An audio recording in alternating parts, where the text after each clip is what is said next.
ಮಯೂರಿ ಬಾ. ಈಗ ತಾನೇ ನಾನು ಪೊಲೀಸರ ಹತ್ರ ಮಾತಾಡ್ತಾ ಇದ್ದೆ. ಅವ್ರಿನ್ನೂ ಕ್ಲೂನೇ ಸಿಗ್ತಿಲ್ಲ ಅಂತ ಹೇಳ್ತಿದ್ದಾರೆ. ನೀನೇನು ಯೋಚನೆ ಮಾಡ್ಬೇಡ, ಆದಷ್ಟು ಬೇಗ ನೀನ್ ಕಿಡ್ನಾಪ್ ಮಾಡಿದವ್ರನ್ನ ಹುಡ್ಕೊಡ್ತಾರೆ. ಸರಿ ಯಜಮಾನ್ರೆ. ನೀನೇನಾದ್ರೂ ನನ್ನ ಹತ್ರ ಹೇಳಕ್ ಬಂದ್ಯಾ? ಹೌದು ಯಜಮಾನ್ರೆ, ಅದು ನಾಳೆ ನಮ್ಮ ತಾಯಿ ತಿಥಿ ದಿನ. ಅದಕ್ಕೆ ಆ ಪೂಜೆನ ವಿಜಯಕ್ಕನ ಮನೇಲಿ ಇಟ್ಕೊಳ್ಳೋಣ ಅಂತ ಅನ್ಕೊಂಡೆ.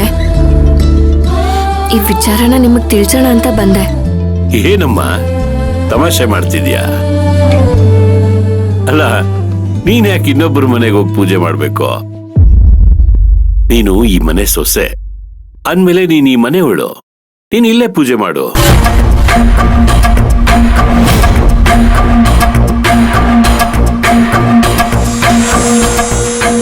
ಹಾಗಲ್ಲ ಯಜಮಾನ್ರೆ, ನಾನಿಲ್ಲಿ ಪೂಜೆ ಮಾಡೋದು ಅಮ್ಮವ್ರಿಗೆ ಇಷ್ಟ ಆಗಲ್ಲ. ಅದಕ್ಕೆ ಹಾಗೇನೂ ಇಲ್ಲ. ನಿಮ್ ತಾಯಿ ನಮ್ಮನೆ ಬೀಗ್ರಲ್ವಾ, ಅವ್ರ ಪೂಜೆನ ಇನ್ನೊಬ್ಬರ ಮನೇಲಿ ಮಾಡೋದು ನಂಗಿಷ್ಟ ಆಗಲ್ಲ. ಹಾಗೇನೆ ರಾಜೇಶ್ವರಿ ಇಂಥ ಪೂಜೆಗಳಿಗೆಲ್ಲ ವಿರೋಧ ಮಾಡಲ್ಲ. ಅಂತ ಮನ್ಸು ಅವಳದಲ್ಲ. ಅವಳು ಒಂದು ಹೆಣ್ಣಲ್ವಾ, ಹಾಗಾಗಿ ಇಂಥದಕ್ಕೆಲ್ಲ ಅವಳು ಅಡ್ಡಿ ಬರಲ್ಲ. ನೀನ್ ಆರಾಮಾಗಿ ಇಲ್ಲೇ ಪೂಜೆ ಮಾಡು, ಉಳಿದಿದ್ದು ನಾನು ನೋಡ್ಕೋತೀನಿ.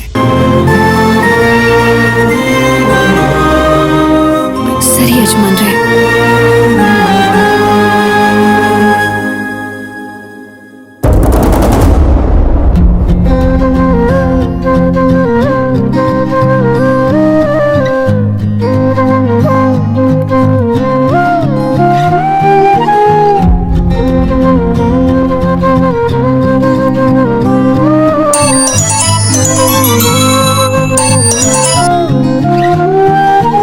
ಏನಾಯ್ತು ಮಯೂರಿ?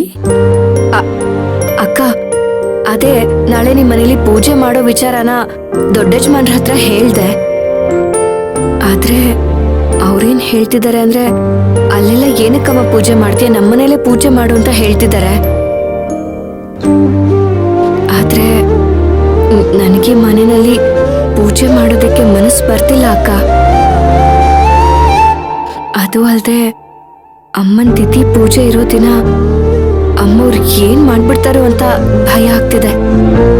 ಅಂಕಲ್ ಪೂಜೆ ಮಾಡಕ್ ಹೇಳಿರುವಾಗ ನೀನ್ ಯಾಕೆ ಭಯ ಪಡ್ತೀಯಾ? ಏನೇ ಆದ್ರೂ ಅವ್ರು ನೋಡ್ಕೊಳ್ತಾರೆ ಬಿಡು.